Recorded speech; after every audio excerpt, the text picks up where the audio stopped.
श्रियं लोके देवागुणमधाराम् तां पद्मनेवीं शरणमहं प्रपद्ये लक्ष्मीर्वीरस्तां वां वृणे श्रीं ह्रीं क्लीं ॐ श्रीं ह्रीं क्लीं स्वाहा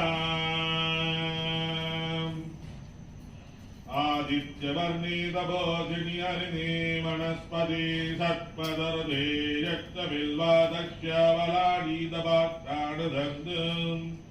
मयन्द्रायच्च भाग्यलक्ष्मी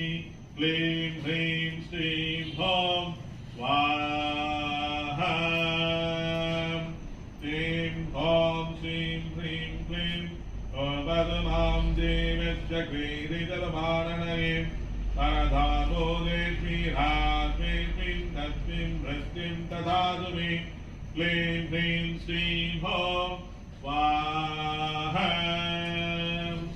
ॐ श्रीं ह्रीं क्लीं ज्योतिभासं बालां ज्येष्ठां लक्ष्मीं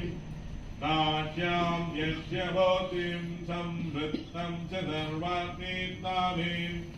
क्लीं ह्रीं श्रीं ॐ क्लीं ह्रीं क्लीं स्वाहा गन्धद्वारां दुरादर्शां नित्यभुक्तां गणेश्रीं ईश्वरी शवभूतानां भवायो आत्मो भव्यं क्लीं ह्रीं श्रीं ॐ